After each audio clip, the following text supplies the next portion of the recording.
അപ്പം ചെറിയൊരു അറിഞ്ഞു തുടങ്ങി. അത് ഞാൻ പലപ്പോഴും ആലോചിച്ചിട്ടുണ്ട്, ബാക്കിയുള്ളവർ അറിയുന്നതിനേക്കാൾ മുമ്പ് അറിയുക ഈ ഹോട്ടൽ ബോയ്സാണ്.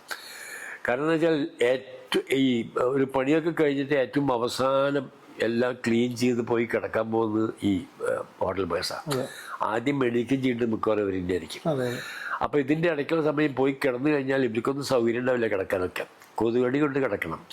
അപ്പോൾ അവർക്ക് ആകെ സമാധാനം എന്താ വെച്ചാൽ അടുത്ത് വരെ ടാക്കീസ് ഉണ്ടെങ്കിൽ അവിടെ പോയിട്ട് സിനിമ കാണാനിരിക്കും. സെക്കൻഡ് ഷോ സിനിമ കാണും, തിരിച്ച് നല്ല ഉറക്കത്തോടു കൂടി വരുമ്പോൾ കൊതുകടി അറിയാതെ കിടന്നുറങ്ങാം. അപ്പോൾ അതായിരിക്കണം കാരണം തോന്നുന്നു എനിക്ക്. കാരണം മിക്കവാറും ആദ്യം തിരിച്ചറിഞ്ഞ ഹോട്ടൽ ബസ് അത് ഒരു പ്രാവശ്യമല്ല കാണുക, പലപ്പോഴും പാട്ട് കാണും. അങ്ങനെയാണ് ഈ ഇത് കഴിഞ്ഞു.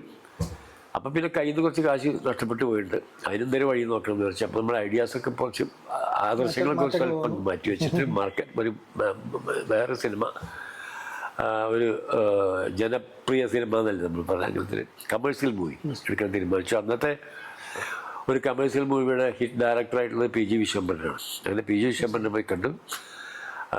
അദ്ദേഹം ചെയ്യാൻ തീരുമാനിച്ചു. കഥ എല്ലാം കൊടുത്തു കഴിഞ്ഞപ്പോൾ ഏറ്റവും അവസാനം അങ്ങോട്ട് നടന്മാരെയൊക്കെ നിശ്ചയിച്ചു കഴിഞ്ഞപ്പോൾ ജയൻ, സീമ, ശ്രീവിദ്യ, സുകുമാരൻ, പപ്പുവേട്ടൻ, അങ്ങനെ അന്നത്തെ മെയിൻ സ്റ്റാർസ് മുഴുവൻ ഉണ്ടായതിനകത്ത്. എനിക്ക് ക്യാരക്ടർ ബാക്കിയുള്ളത് ഒരു വില്ലൻ ക്യാരക്ടറാണ്. അപ്പം ഞാൻ പറഞ്ഞു എനിക്ക് കുഴപ്പമില്ല, ഞാൻ തന്നെ ഉണ്ടാക്കിയതാണ്. അപ്പം അങ്ങനെ വില്ലൻ ക്യാരക്ടർ എന്ന് പറഞ്ഞാൽ അതാണ് കുറേ നാൾ എന്നെ കൊണ്ടുവന്നിരുന്ന എൻ്റെ വിളിപ്പേര് അലവലാദി ഷാജി എന്നാണ്. ആ ക്യാരക്ടറാണ് ഞാൻ എൻ്റെ അതെ അത് ഞാനായിട്ടുണ്ടാക്കിയതാണ്. പിന്നീടാണ് കൊടുമുടികൾ എന്ന് പറഞ്ഞ പടത്തിന് ഞാൻ ഉന്നയിക്കുന്നത്. കൊടുമുടികൾ പടത്തിനകത്ത് ഞാൻ പക്കാ വില്ലൻ തന്നെ ചെയ്തിരിക്കുന്നത്. പക്ഷെ അന്ന് ഈ ജയേട്ടനിലുള്ളതെന്തെന്ന് വെച്ചാൽ പലപ്പോഴും എനിക്ക് ഒരു ബലാത്സംഗത്തിലേക്ക് കടക്കാൻ പറ്റിയിട്ടില്ല. സ്ത്രീകളെ വെച്ച് ഉപദ്രവിക്കാൻ ശ്രമിക്കുന്നു അത്രേ ഉള്ളൂ, അതിനടി കിട്ടിയിട്ടില്ല.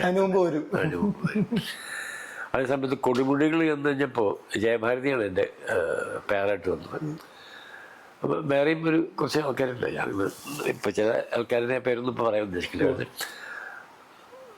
അവിടുന്നാണ് ഞാൻ ഈ പറഞ്ഞ സ്ത്രീകളെ ഉപദ്രവിക്കുന്ന പരിപാടി മെയിനായിട്ട് തുടങ്ങുന്നത് അവിടുന്ന് വെച്ചിട്ടാണ്.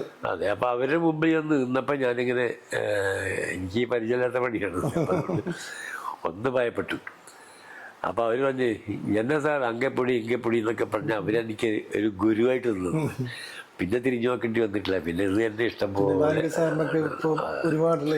പക്ഷെ ആ സിനിമ കഴിഞ്ഞ് പുറത്തിറങ്ങുന്ന സമയത്ത്, സിനിമയ്ക്ക് ഇറങ്ങുന്നതിന് മുമ്പ് ആ സിനിമ ഷൂട്ടിങ് കഴിഞ്ഞ് അതിൻ്റെ ഡബിങ് കഴിഞ്ഞ് പുറത്തിറങ്ങുമ്പോഴാണ് എനിക്കൊരു കോള് വരുന്നത് ഭരതേട്ടൻ്റെ പറങ്കിമല എന്നൊരു സിനിമ അഭിനയിക്കാൻ വേണ്ടി. പക്ഷെ അന്ന് ആ കോള് കിട്ടി. ഞാൻ പക്ഷേ ആൻസറൊന്നും പറഞ്ഞില്ല. കാരണം വെച്ചാൽ ഞാൻ ഒരു പുതിയ വീട് നിർമ്മിക്കുന്ന ഒരു സ്ഥിതിയിലായിരുന്നു ആ സമയത്ത്. വീടിൻ്റെ പണിയൊക്കെ കഴിഞ്ഞ് ഇൻറ്റീരിയർ ചെയ്തിട്ടില്ല. അപ്പോൾ അതുകൊണ്ട് ഞാൻ പോയില്ലെങ്കിൽ കാര്യങ്ങൾ മുഴുവൻ നടക്കില്ല എന്നുള്ളതുകൊണ്ട് ഞാനും എൻ്റെ വൈഫും കൂടെ ഒരുമിച്ച് ഭക്ഷണം കഴിക്കാതിരിക്കുമ്പോൾ ഡൈനിങ് ടേബിളിൻ്റെ മുകളിൽ ഞാൻ പറഞ്ഞു ഇങ്ങനെ ഒരു വീഡിയോ വന്നിട്ടുണ്ട്, ഞാൻ പോകാൻ തീരുമാനിച്ചിട്ട് അല്ല പോകേണ്ട കാര്യം ഉറപ്പിച്ചിട്ടില്ലാണ്. കാരണം ഈ ഇവിടുത്തെ കാര്യങ്ങൾ ചിലപ്പോൾ വെള്ളത്തിലായി പോകും, അതൊന്ന് കഴിക്കേണ്ടതെന്ന് ചോദിച്ച് പറഞ്ഞു. അപ്പോൾ വൈഫാണ് പറഞ്ഞത് ഭരതേട്ടൻ്റെ പടമാണ്, പോകാണ്ടിരിക്കേണ്ട, പൊയ്ക്കോളും എന്തായാലും കാര്യം ഞാൻ നോക്കിക്കോളാം. അതുകൊണ്ട് എന്നെ ഒരു പൊയ്ക്കോളാൻ പറഞ്ഞ് ശരിക്കും നിർബന്ധിക്കുക ചെയ്തിട്ടുണ്ട്. ആ പടമാണ് എന്നെ സംബന്ധിച്ചുള്ള ഹിറ്റ് എന്ന പടം. എനിക്കൊരു അത് പടം ഹിറ്റായിരുന്നു, എനിക്കൊരു ബ്രേക്ക് നിന്ന പടം അതാണ്. പിന്നെ അവിടുന്ന് അങ്ങോട്ട് പിന്നെ പടം അതുപോലെ ഇഷ്ടംപോലെ പടങ്ങളായി. ഞാൻ പതുക്കെ എൻ്റെ താമസം വരെ മിക്കവാറും ഞാൻ മദ്രാശിയിലേക്ക് മാറ്റി. അങ്ങനെയാണ് പിന്നെ പടങ്ങൾ പോകുന്നത്.